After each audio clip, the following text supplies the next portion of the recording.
ನನ್ನ ಪ್ರಿಯ ಮಗಳೇ, ಮಗನೇ, ಯಾಕೆ ಬೇಸರಗೊಂಡಿರುವೆ? ನೀನು ಅತಿಯಾಗಿ ಪ್ರೀತಿಸಿದ ಜನರು ನಿನ್ನೊಂದಿಗೆ ಮೊದಲಿನ ಹಾಗೆ ಇಲ್ಲವೇ? ಅವರು ನಿನ್ನೊಂದಿಗೆ ಮೊದಲಿನ ಹಾಗೆ ಸಮಯವನ್ನು ಕಳೆಯುತ್ತಾ ಇಲ್ಲವೇ?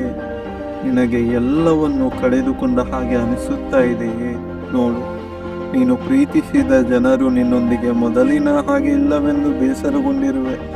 ಮೊದಲಿನ ಹಾಗೆ ಅವರು ನಿನ್ನನ್ನು ಪ್ರೀತಿಸುತ್ತಾ ಇಲ್ಲವೆಂದು ದುಃಖಪಟ್ಟಿರುವೆ. ನೀನಾದರೂ ಅವರಿಗೋಸ್ಕರ ಏನೂ ಮಾಡಲಿಲ್ಲ, ಆದರೆ ನಾನಾದರೂ ನಿನಗೋಸ್ಕರ ನನ್ನ ಪ್ರಾಣವನ್ನೇ ಕೊಟ್ಟಿದ್ದೇನೆ.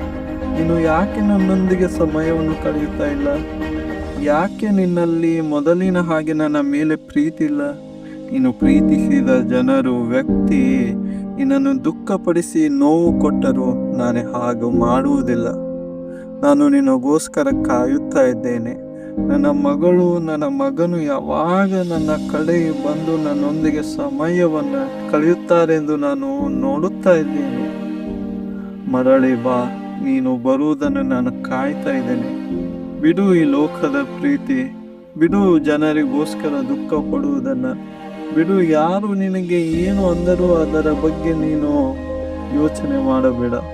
ಬಾ, ನಿನ್ನ ತಂದೆಯಾದ ನಾನು ನಿನಗೋಸ್ಕರ ಕಾಯುತ್ತಾ ಇದ್ದೇನೆ. ನಾನು ನಿನಗೋಸ್ಕರ ಹಿತದ ಆಲೋಚನೆಗಳನ್ನೇ ಮಾಡಿಕೊಂಡಿದ್ದೇನೆ. ನಾನು ನಿನ್ನನ್ನು ಉನ್ನತ ಸ್ಥಾನಕ್ಕೆ ತರುತ್ತೇನೆ.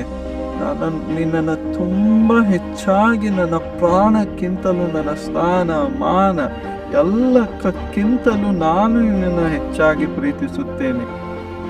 ಬಾ ಎಂದು ಯೇಸು ಕ್ರಿಸ್ತನು ಹೇಳುತ್ತಾ ಇದ್ದಾನೆ. ನೀನು ಹೋಗು. ಆತನು ನಿನ್ನನ್ನು ಅಪ್ಪಿಕೊಂಡು ಪ್ರೀತಿಸ್ತಾನೆ. ಆತನು ನಿನ್ನನ್ನು ತಿರಸ್ಕರಿಸುವುದಿಲ್ಲ. ಆತನು ನಿನ್ನನ್ನು ಮೇಲಕ್ಕೆತ್ತುತ್ತಾನೆ.